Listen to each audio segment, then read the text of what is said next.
ربی انی لما انزلت الیہ من خیرن فقیر۔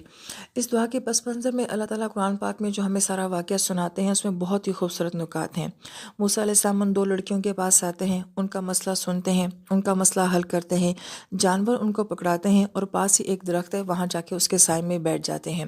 تو پہلی بات تو ہے یہ کہ ہمیں ایک بڑی ہی با حیا، با کردار اور با روب قسم کا مرد جو ہے وہ یہاں پہ نظر آتا ہے، جس نے دو کمزور لڑکیوں کو دیکھا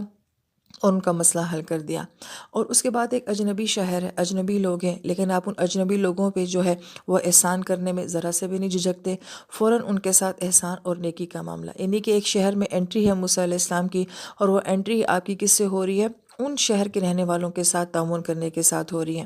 پھر اس کے بعد آپ انتہائی مشکل حالات میں ہیں، اگر آپ چاہتے تو اس نیکی کے صلے میں آپ کوئی فیور مانگ سکتے تھے، لیکن ہم یہ دیکھتے ہیں کہ موسیٰ علیہ السلام کسی قسم کی اپنی کوئی حالت ان کے سامنے نہیں بیان کرتے، کوئی فیور نہیں مانگتے،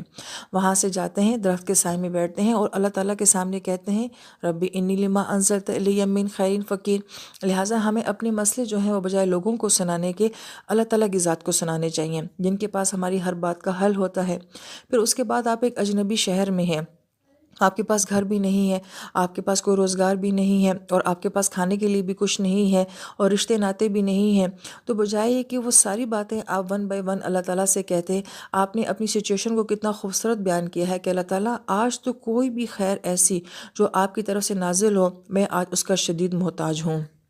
لہٰذا دعا مانگنے کا انداز اتنا خوبصورت ہے، اور اپنی فریاد اللہ تعالیٰ کو سنانے کے لیے اتنے خوبصورت الفاظ ہیں، اور اتنی عاجزی کے ساتھ مانگنا۔ یہ نہیں کہتے کہ میں ایک بادشاہ کے گھر میں پلا ہوں اور میں شہزادوں کی طرح پلا ہوں، اللہ میرے وہ حالات تھے، ایک میری وہ زندگی تھی، اور آج ایک میرے یہ حالات ہیں کہ میرے پاس کھانے کو روٹی نہیں ہے اور رہنے کے لیے میرے پاس چھت نہیں ہے۔ ان الفاظ میں نہیں کہہ رہے، بلکہ کیا کہہ رہے ہیں کہ اللہ تعالیٰ آج تو میں آپ کی ہر خیر، ہر نعمت کے لیے جو ہے بہت محتاج ہو گیا ہوں۔ ایک عاجزی ہے، اپنا ماضی سنا کے اللہ تعالیٰ کے سامنے فخر نہیں کیا جا رہا، بلکہ عاجزی کے ساتھ اللہ تعالیٰ کے سامنے جو ہے اپنی دعا کو پیش کیا جا رہا ہے۔ لہٰذا یہ دعا اتنی خوبصورت ہے اور اتنی معنی خیز ہے، اور اس کے اندر موسیٰ علیہ السلام نے ہر طرح کی خیر اللہ تعالیٰ سے مانگ لی ہے، کہ اس کے فوراً بعد ہم یہ دیکھتے ہیں کہ اللہ پاک اس دعا کے ریئیکشن میں کیا کرتے ہیں، وہ سارے مسئلے جو ایک اجنبی جگہ پہ، اجنبی شہر میں، اجنبی لوگوں کے ساتھ ایک انسان کو پیش آتے ہیں، اللہ تعالیٰ وہ سارے مسئلے موسیٰ علیہ السلام کے حل کر دیتے ہیں۔